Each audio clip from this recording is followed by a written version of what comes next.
Hello everyone and welcome back to the Sojourning Writer. Today in part 2 we're going to be putting what we learned on Friday in the video settings and atmosphere into practice. Basically what we're going to be looking to do is actually go step by step and say, hey, how do we actually take a scene and actually create a feeling and atmosphere to express how we want to express it. The first thing we want to do is actually figure out what's the setting going to be. So based off of the fact that we were discussing bogs, I figured a slightly changed pivot would be a good idea. So we're going to go with the bayou. So one of the ways that we can do this is actually take a look at, pull up Google, search images. We'll search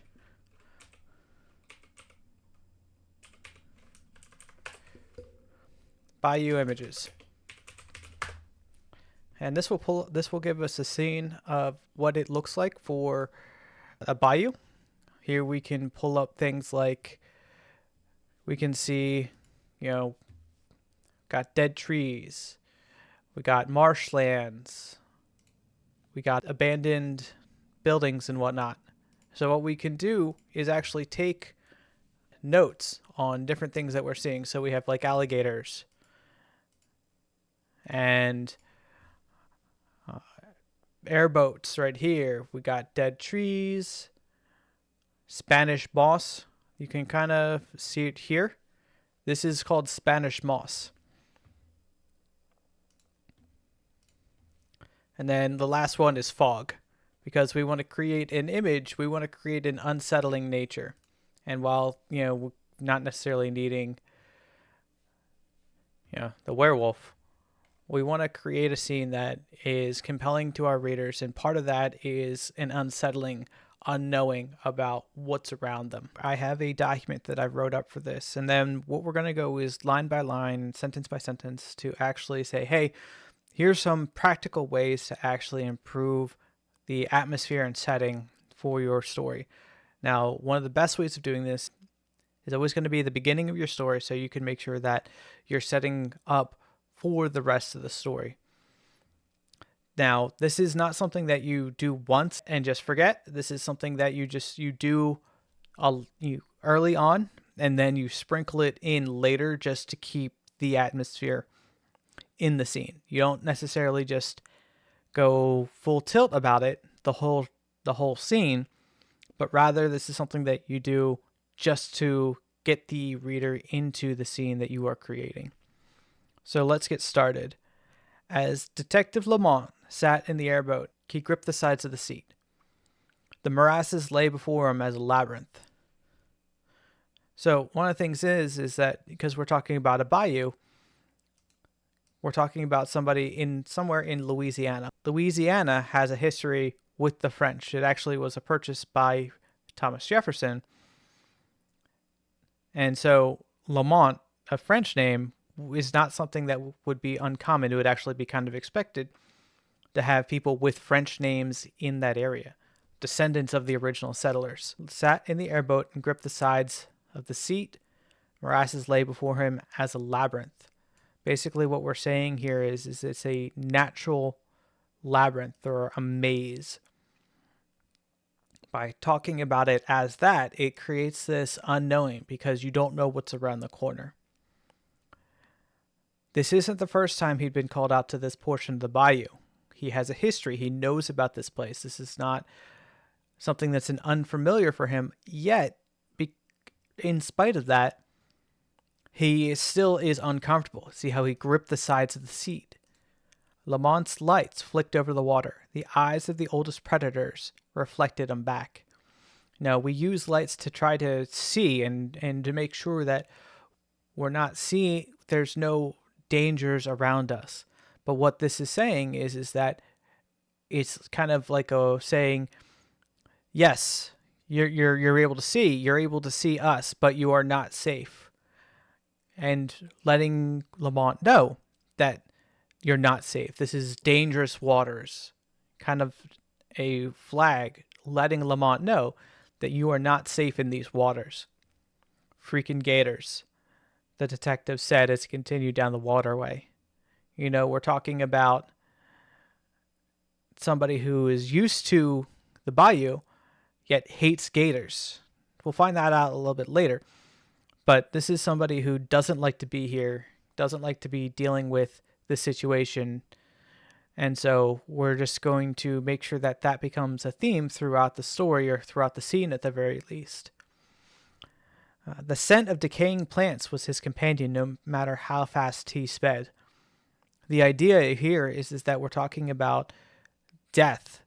The decaying plants is something that he can't get away from in this area, that the death hangs over him.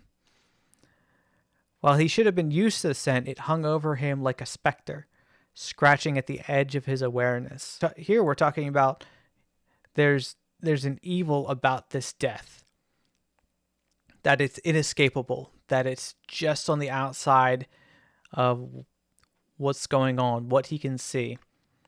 Some of our biggest jump scares comes from when we see something, or we think we see something out of the corner of our eyes. That's out the edge of our awareness. He grew up in the bayou, but since the day he found his brother dead, mauled by alligators, death was all he saw and smelled. We're talking about his history here, talking about how, hey, he should be used to the idea of the bayou, but because of his brother was dead, mauled by alligators. The idea of mauled here is a deeper, richer, stronger word of saying killed. There's an unhumanness about the idea of being mauled. Typically, we're mauled by animals. We're not mauled by humans. But sometimes when the death is particularly gruesome, we'll use the word mauled because it's animalistic in its nature.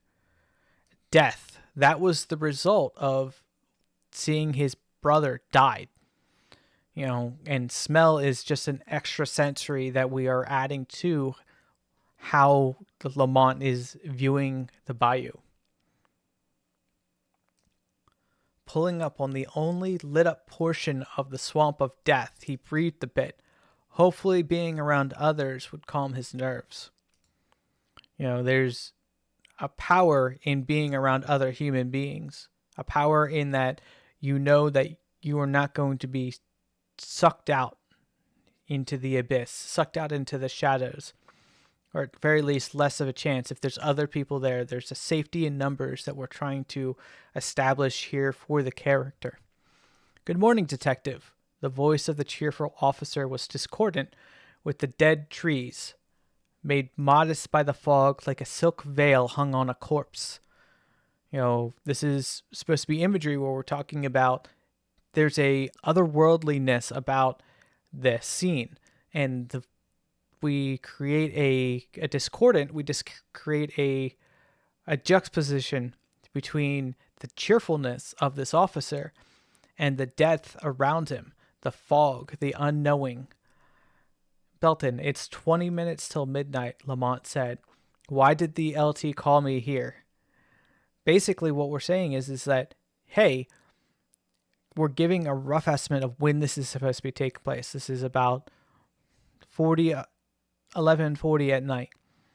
So it's technically not midnight, it's not the morning, but this allows us to show, hey, he's out here early, and because of this murder, he's going to be without sleep for a while, because these types of scenes don't get handled quick at all. Why did the LT call me out here? He's pushing back on the idea like, this isn't my job, this isn't my fault, this is not my responsibility. The lieutenant says to do your job, as he walks up, saying, no, this is what you're supposed to be doing, this is what you are being paid to do. And it's done in a very brisk and abrupt manner to shut down the detective and his complaining. And then we add, trudging over, his boots made a sucking noise with every step. This is a way of showing that this is not a sanitary scene, that this is not something that people enjoy being out here. I've personally walked in some pretty muddy areas and almost lost, boots and whatnot trying to get through this like a swamp or a morass. And it's in a way that you could even think about this is that, you're walking in these morasses, that this dying and decaying, plant life is trying to suck you in, keep you from leaving. That leaves that sucking when you're pulling yourself out. Stevenson was next in line for this one. Or Stevenson was in line for the next one. Lamont shot back. He's like, this is not my job. This is somebody else's job. Why did you call me? And of course, the response is, quit your whining. Stevenson's wife just gave birth. It's the least you could do. Now, what the lieutenant's doing is like, yeah, technically it is, but stop complaining. Stevenson's wife gave birth. That's a little bit more important than whether or not you get sleep tonight or whatever you were planning on doing at home. We support the idea of, the family, because the family is a support system. And Stevenson being there for his wife as, she had just given birth, these are things that are like culturally expected that humans should be willing to help out when such a big event takes place. And it's kind of obvious for Lamont because of what's going on. Now, we've already established that Lamont's not somebody who is a very cheerful person. The lieutenant jumps down on him when, he's complaining, and Lamont gives it back, saying, hey, this isn't actually my job, but the lieutenant responds what would be expected. Lamont stifled a growl. Stevenson was the favorite in the department. Himself, less so. What we're doing is we're creating a disconnect between how Steven behaves and versus him. And we're showing Stevenson as being somebody that people want to be around, whereas nobody likes him. And there's a problem with that. As it says later on, it was already difficult to get the officers to do anything beyond the bare minimum for him. One of the things is in order to get something done, you have to have people willing to do that work. And there's a bare minimum that people are willing to do because it's their job. That means you're not going to get the special favors for somebody, and you're not going to say, hey, could you sit on this for a mile? Why would they? Because you don't care about them. Why would they care about you? There was no need to make it worse. Whatever. Where's the body? Here, whatever. He's given up. He's, you know what? I'm not going to fight this. This is pointless for me to make a deal over. Let's just get this done. Where's the body? I can show him, boss, the obnoxious officer offered. So the officer from earlier, the cheerful one, because Lamont has been rebuffed, the status of the cheerful officer drops from overly cheerful to obnoxious. Here we're showing the progression of Lamont's perspective in the story. He didn't even wait for a nod before showing the way. We got reports of gunfire at 9:30 from the Nelson residence. It didn't take long to find the belt over there, Belton said, pointing over to the rowboat tied to a tree. So one of the things here is that earlier in the story, they took a airboat, which is a completely different type of watercraft, as a rowboat. One of the things is with an airboat, it's loud. People know about it. People hear it from a distance away. If they can hear gunshots, chances are they can hear an airboat. So the rowboat shows us either one of two things. Either they didn't know how to get an airboat, or more likely that they didn't want to be heard in the bayou. And a rowboat would help keep that secrecy going. The trail was a mess. The trail in the grass was probably there before the owners arrived. This is something that you wouldn't necessarily be surprised at if the officer says, hey, this is something that we noticed beforehand, because one of the things that you don't realize is that, yes, they've already been there, but the detective didn't see the scene before it was trampled on. Like, there's things that happen after the police arrive that cannot really be helped. So sometimes that's important information. But because Lamont is kind of a jerk, he's like, just give me the details. I'll make the speculations. Kind of rebuffing, like, hey, you're just a lowly officer. I'm the detective. You stay in your lane type of deal. And of course, this officer who's like, whatever, just saying, there was a dead gator among the dead. A nest isn't too far away. But anyways, Belton said, stopping, here are the victims.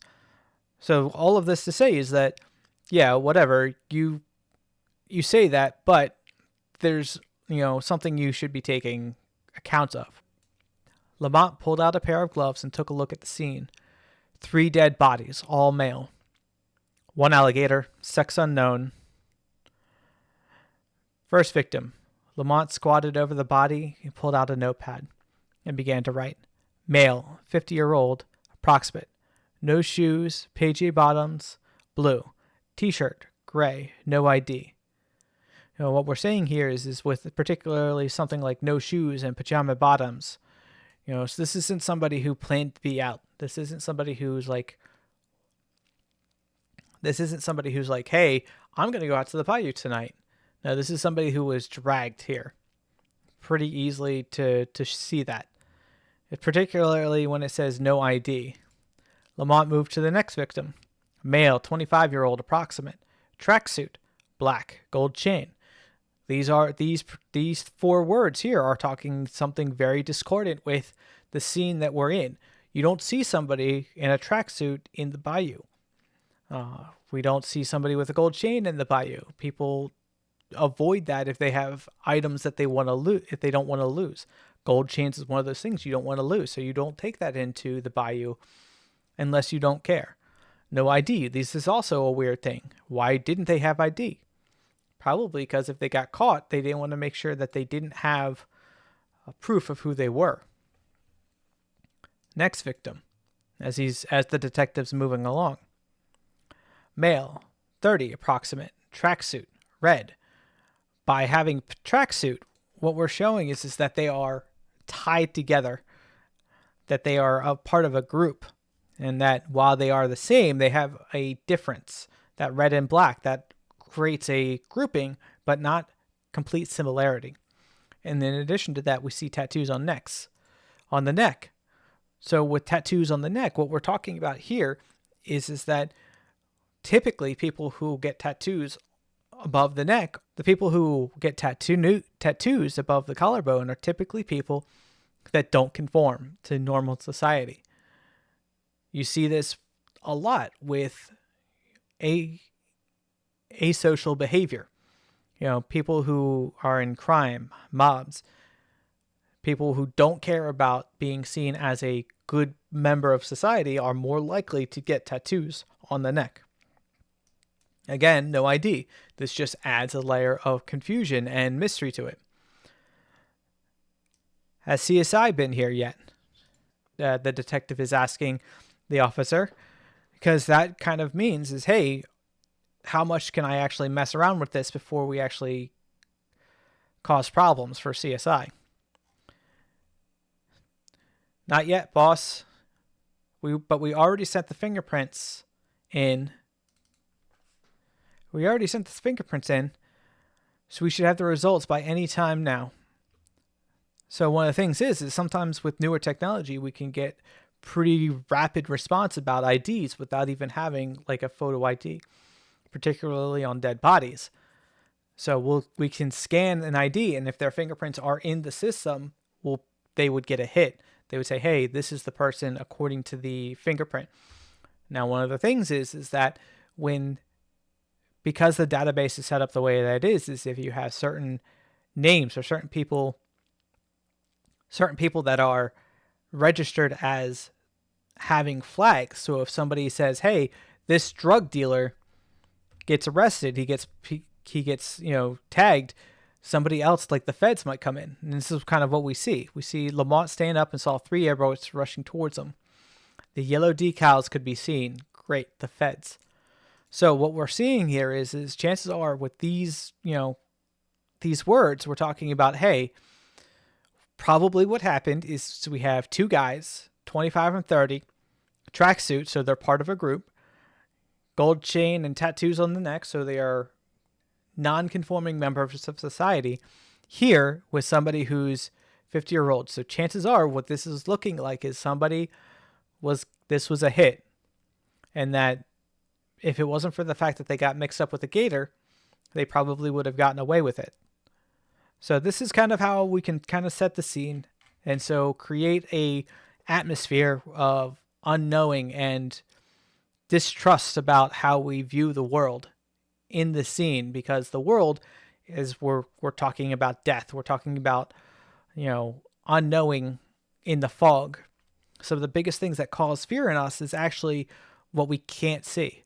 And so things like darkness and fog, they create this concern in ourselves because we can't see what's going on around us. We don't know if there's a threat just on the other side of it. All right, so that should be enough for today. Hopefully we'll be able to go over the next book soon. And if you have any questions, let me know. I will see you next time. Bye. I am a poor, wayfaring stranger. I'm traveling through this world of woe. Yet there's no sickness, toil, nor danger in that bright land to which I go.